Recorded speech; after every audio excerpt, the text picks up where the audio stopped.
Hello guys, welcome to world nursery garden. இப்போ இந்த வீடியோவில் நம்ம என்ன பார்க்க போகிறோம்னு பார்த்தீங்கன்னா, நாட்டு ரோஜா செடியையும் பன்னீர் ரோஜா செடியும் தொட்டிலேயோ அல்லது தரையிலேயோ எப்படி வச்சு வளர்க்கலாம்ன்றதை பற்றி தான் நம்ம இந்த வீடியோவில் ஃபுல்லாக பார்க்க போகிறோம்.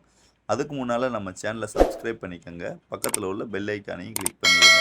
அப்போ தான் நம்ம அடுத்தடுத்து போகிற வீடியோக்கள்லாம் உங்களுக்கு நோட்டிஃபிகேஷனாக வரும். அதாவது நாட்டு ரோஜா செடி, பன்னீர் ரோஜா செடி இதெல்லாம் நம்ம நர்சரியிலேருந்து நார்மலாக வாங்கிட்டு வர்றது தான். அது நம்மக்கிட்ட ரோஜா செடி எப்படின்னா பூக்கள் பூக்காமையும் ஒரு மாதிரி சொட்டை அடித்த மாதிரி இருக்குது. அதை எப்படி நம்ம இந்த வீடியோவில் சரி செய்யலாம்ன்றதை பற்றிலாம் ஃபுல்லாகவே பார்க்க போகிறோம். நம்ம ஆல்ரெடி ரோஜா செடியை தொட்டிலையோ தரையிலையோ வச்சுருப்போம். அதை நம்ம மெயினாக பார்க்க வேண்டிய விஷயம் என்னென்னு பார்த்தீங்கன்னா, ஃபுல் டைம் வெயில் படுற மாதிரி இருக்கா. அப்படி இல்லாத பட்சத்தில் ஒரு 6 ஹவராவது வெயில் படுற மாதிரி நீங்கள் அந்த ரோஜா செடியை வச்சுக்கோங்க. நாட்டு ரோஜா செடியை நம்ம 2 அடிக்கு மேலே வளரவே விடக்கூடாது. அப்படி வளர்ந்துச்சுனாக்கா பூக்கள் அதிகமாக பூக்காது.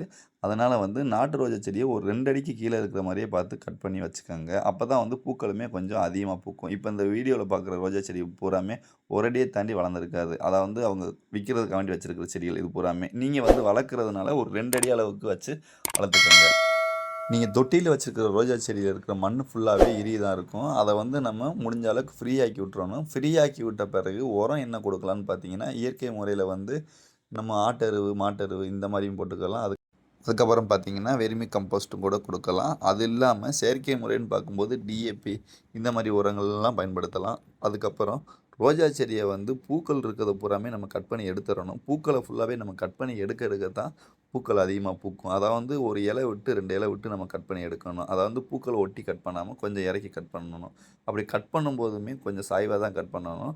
நீங்கள் ரோஜா செடிக்கு தண்ணி ஊற்றும் போது ரோஜா செடியில் இருக்க இலைகள் ஃபுல்லாமே தண்ணி போடுற மாதிரி பார்த்துக்கோங்க. அப்போ தண்ணி போடுற மாதிரி ஊற்றும்போது தான் நமக்கு ரோஜா செடியில் ஏதாவது இன்ஃபெக்ஷன் இருந்தால் கூட அது தண்ணி போட்டுக்கிட்டே இருக்கும்போது கண்டிப்பாக மாறிடும். இந்த சிம்பிள் டிப்ஸை நீங்கள் ஃபாலோ பண்ணாலே போதும், உங்கள் ரோஜா செடியை கொத்து கொத்தாக பூக்கள் பூக்க வைக்கலாம்.